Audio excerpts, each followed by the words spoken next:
कक्षा 12 का एक सवाल है, क्लास 12 का एक सवाल है, एक्सरसाइज 7.5 क्वेश्चन नंबर 6।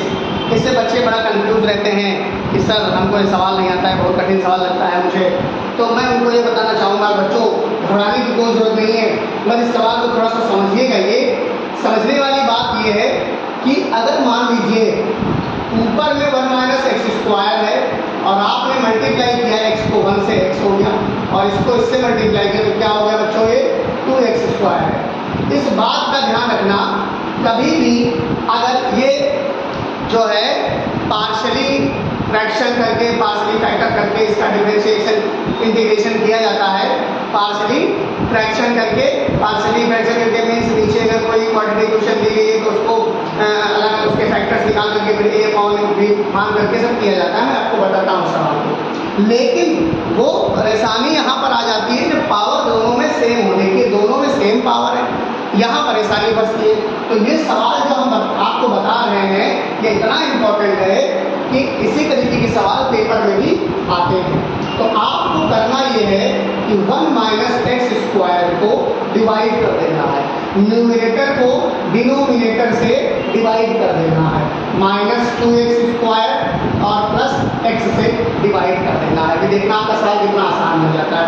और इसको भी हम सीधा लिख लेते हैं, इसको सीधा लिख लेते हैं तो डिवाइड करने में थोड़ा आसानी हो जाएगी।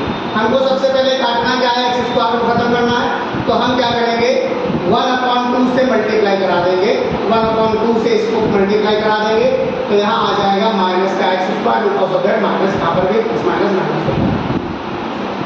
यहाँ पर करेंगे तो 1/2x आ जाएगा। आपने देखा यहाँ सब ऑन सब्ट्रैक्टिंग लिखते हैं, ऑन सब्ट्रैक्टिंग लिखते हैं, यहाँ लिख लीजिए ऑन सब्ट्रैक्टिंग, ऑन सब्ट्रैक्टिंग होता है, सबको पता है।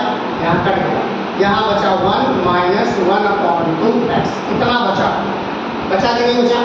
अब आप ये समझ लीजिए कि हमने किसके बराबर में रखा था, आपको एक फॉर्मूला पढ़ाया गया होगा 6-7-8 में, डिविडेंड इज इक्वल टू आपका माइनस का 2x स्क्वायर प्लस x का मल्टीप्लाई करते हैं 1/2 से और उसमें ये सब जोड़ देते हैं 1 माइनस 1/2x, ये ऐड कर देते हैं। बात समझ गए ना? आप जो देखा होगा इसी को आप जानते हैं, dividend is equal to divisor into quotient plus remainder, तो यहाँ पर एक चीज लिखी हुई है। आगे चलते हैं, हमने इसके बराबर में क्या माना, इसके बराबर में क्या आया, इसके बराबर में जो है वो लिख देते हैं। देखिए ध्यान से देखिएगा, मेरी बात को सुनिएगा।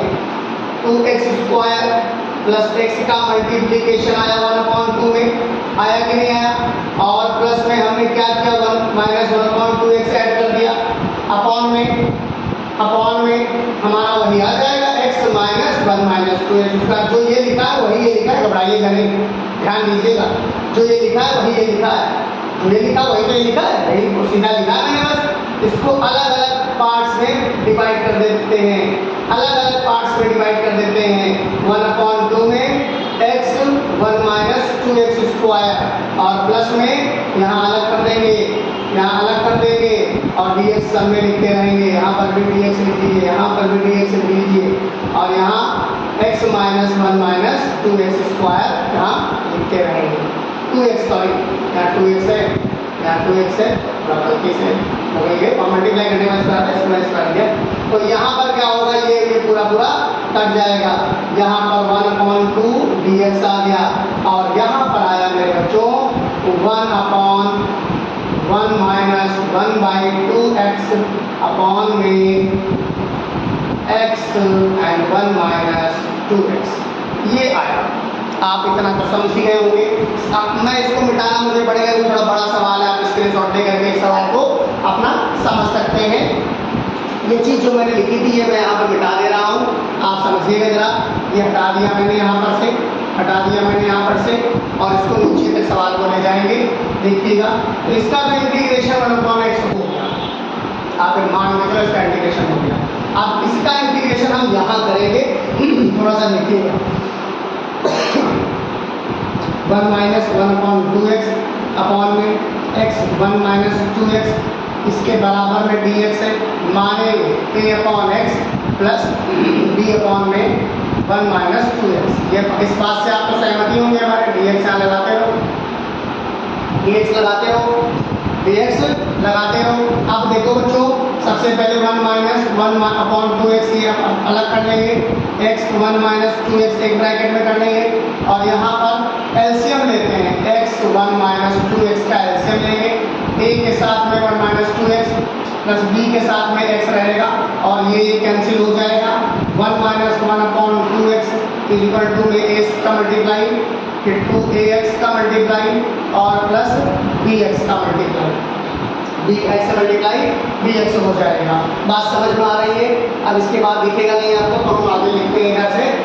ये 1/2x का यहाँ पर इंटीग्रेशन तो हो ही चुका है, मैं इसको दो भागों में सवाल को बांटता हूँ, इसका पार्ट अलग कर दे रहे हैं, ये अलग यहाँ से आगे ले चलेंगे, हम यहाँ से आगे ले चलेंगे, ध्यान दीजिएगा, थोड़ा एडजस्ट करिएगा। तो यहाँ पर हमने क्या लिखा 1/1/2x इज इक्वल टू में a माइनस प्लस ले लिया, x कॉमन ले लिया, माइनस का 2a प्लस b एक ब्रैकेट में हो जाएगा। हाँ, तो फिर कंपेयरिंग बोथ साइड, यहाँ पर कंपेयरिंग करते हैं, कंपेयरिंग बोथ साइड करते हैं, कंपेयरिंग बोथ साइड करते हैं तो कांस्टेंट टर्म के साथ हो जाएगा a इक्वल टू 1 आ जाएगा। क्या आ जाएगा? a इक्वल टू 1 आ जाएगा और माइनस का 2a plus b is equal to x का कोएफिशिएंट है तो माइनस 1/2 आ जाएगा, तो minus 2 into 1 plus b is equal to minus 1/2, minus 1/2 इधर ले लेते हैं, माइनस 1/2। अब यहाँ देखिए क्या 2 है तो b is equal to minus 1/2 और प्लस 2, 2 2 जा 4, कितना आ जाएगा 3/2। a और b की वैल्यू मैंने निकाल ली है, आप समझ गए। अगर इसका स्क्रीनशॉट लेना चाहें तो ले लीजिए क्योंकि सवाल को आगे और बढ़ाते हैं। देखिएगा यहाँ पर हमने माना था इसको ऊपर लेकर के चलेंगे, थोड़ा सा ध्यान दीजिएगा, ऊपर लेकर के जब गए हम तो a की वैल्यू कितनी आ गई 1, यानी कि ये भी हो गया हमारा 1/x dx और प्लस b की वैल्यू आई है 3/2 और 1 में 1 माइनस 2x dx, ध्यान दीजिएगा। तो इसका इंटीग्रेशन जब करेंगे तो log x आ जाएगा, अभी वो वाला इंटीग्रेशन बाकी जो x का बचा था log x आ गया और जब इसका इंटीग्रेशन करेंगे तो आ जाएगा 3/4 log 1 माइनस 2x। ये मैंने डायरेक्ट किया है, आपको सीखना है अगर इंटीग्रेशन कैसे करते हैं तो मेरे वीडियो को लाइक सब्सक्राइब और शेयर करते रहिए दोस्तों। जो यहाँ पर अभी मैंने हटा दिया था ना तो इसका एक पूरा सवाल बन जाएगा x/2 plus log x mod minus 3/4 log 1 minus 2x plus c, ये आपका पूरा आंसर हो जाएगा। ये पार्ट कैसे आया है इसके लिए वीडियो को सब्सक्राइब करिए, लाइक करिए, शेयर करिए दबा करके और कमेंट में लिखिए कि सर ये कैसे आया इंटीग्रेशन मुझे बताइए, तब मैं बताऊंगा अगली वीडियो में। तब तक के लिए दोस्तों जय हिंद जय भारत।